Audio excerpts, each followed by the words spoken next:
What's up guys, Jeebs here, and today there's actually some substantial information, actually some good information on a recall that's happening with the Focus ST.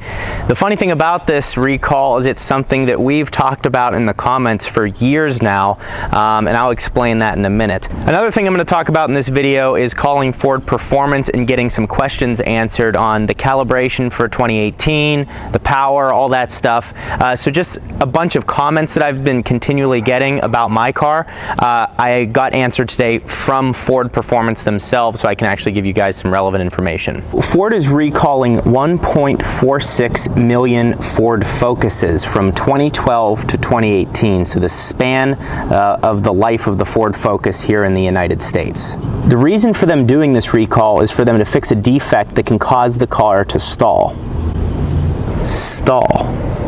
The engines affected by this recall are the GDI engines, the 2-liter GDIs, and also the 2-liter GTDI engines found in the STs. Ford also warns that until your car is fixed, they recommend you keeping your fuel tank at least half until the issue is fixed.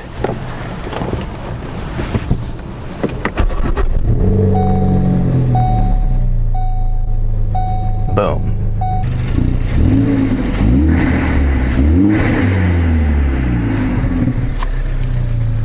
Everyone always asks about that sound. All it is the intake, upgraded intake filter with the open end. Sounds great, and that's why I didn't get a blow-off valve, restart valve. So if you want more information on this, basically everything that I'm presenting to you was from a USA Today article, and actually my old manager, Alex, shout out to you for giving me this content. He brought it up to me, he's like, hey, there's a recall on the Focus ST, so I looked into it, and that's what I'm seeing. But 1.46 million cars being recalled, kind of interesting, and I just found it so funny that we talked about this so much in the comments on here. People would tweet at me, Facebook comments, YouTube comments, hey, do you have an issue with your car almost like stalling out when you start it, or you're coming to a stop? And it really happens when you have the air conditioning on. Now, I tried to replicate it today, and of course when I need to replicate it, it doesn't happen. Basically what happens is you start your car, you put your foot on the clutch. If your AC's on, the RPMs will dip to almost 500, maybe even lower, and it goes boom, boom, and like bogs down. The interesting thing is my car has never stalled from it. It's just an annoying thing that happens, and Ford really had no answer to it until now, and they're doing an official recall. Now, if you're worried about is your car going to be affected by this, or how do you know if you're affected, Ford is going to contact you directly, so you will get some type of notification in the mail that your car is affected, and then from there you'll be able to take it to the dealership and get that all fixed. But whatever we've been talking about in the comments was a real issue. It's just good they're getting it fixed now. So enough of that, but here are some other things that you guys have been talking about a lot in the comments lately. So the first thing is the tune that I have, the Ford Performance calibration that I got on my ST. Now, in my recent video, in the thumbnail, I put 360 foot-pounds of torque. And that, like, some people were like bothered by that because I had never dynoed my car. But the calibration that I have was done by Ford Performance, and they were able to add this torque using all of the proprietary information that they have about the engine and how to tune that and how that will affect other parts of the car. So they're able to add that without affecting the powertrain or putting it at a higher risk. So the fact that Ford Performance is saying 360 foot-pounds of torque, yes, I know there might be some loss to the wheels and all that stuff, but on 93 octane, that's what they say it has, and that's why I put it in the thumbnail. And I feel like that's a totally reasonable thing to do. So I am going to get it dynoed at some point, but I asked Ford Performance today if they could get me like a dyno sheet or something like that I could say, hey, like, here's what they've tested. But the guy actually said that it's proprietary information. I don't know if it actually is or not. I don't see why that would be proprietary information, the dyno sheet, if they tell you it's 360 foot-pounds. So I'll continue to see if I can get something on that, or I will just get my car dynoed eventually out here in Phoenix. If you guys have any suggestions of where to go, let me know. I'm not going to do any tuning, I just want to see what numbers I'm putting down. I also asked them what intercooler they suggested, and I also asked, does Ford make an intercooler for the Focus ST? Now I was almost 100% sure that they didn't, but I just wanted to ask anyways, and they suggested that we use Mountoon because of their partnership with them. Now, the final thing that I asked them was about the calibration for the 2018 Focus STs. A lot of you in the comments have been saying, hey, just got my ST, or my ST is on the way, all this type of stuff, and I want to get the performance calibration that you have on your ST. The problem with that is everyone was saying that the calibration had not come out yet, or it only says for 13 through 17 STs.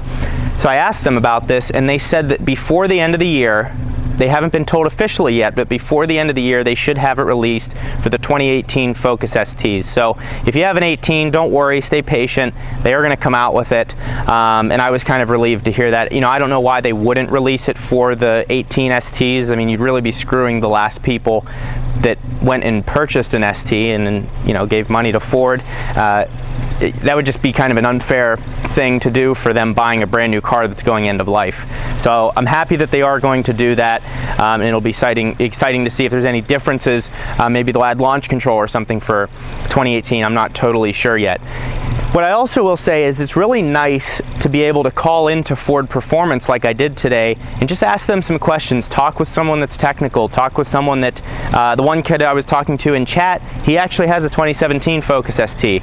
So they're invested in their craft, and it's just nice to be able to talk to someone that is an owner, and Civic's gone. It's kind of funny how many people will come down this road and then just loop around here. Like, it says dead end.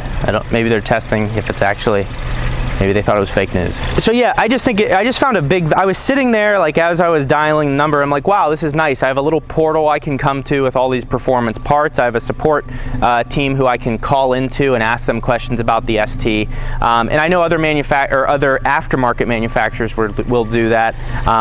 A lot of you guys just have boners for Cobb everything. I mean, Cobb's good. I trust the manufacturer over an aftermarket company. Their engineers know a lot more about what's going on inside the car compared to these aftermarket companies, because they can access the full ECU. That's my take on it. I'm not saying the other stuff is bad. That's my perspective. That's why I've done what I've done to my ST. So I found a huge value in being able to call into the performance line of the company who built my car, and being able to talk with someone that actually owns the car and is an enthusiast themselves. So I thought that was pretty cool. But other than that, yeah, I need to get my tires rotated. These have been excellent tires. Firestone Firehawk Indy 500s, highly recommended for the ST. Well, highly recommended as a summer tire. I wouldn't use these in the winter. Need to clean. My car is kind of a mess. But yeah, everything's running smooth. Again, I've had no issues with the car. Starting to get more serious about adding another car in the air as to what to do. Do I want to go as far as, you know, spending a lot more and getting a BMW M2? Do I want to get like a cheap Mitsubishi Lancer Evolution? Just not totally sure what to do yet, but gonna see what pops up, and we'll kind of go from there. So if you guys are new to the channel, give me a shot, subscribe, like the video if you like the content I'm producing, and we'll see you next time. Let me know if you guys have any questions. Obviously, I'll try to answer them in the comments below, and we'll go from there. Thanks for watching.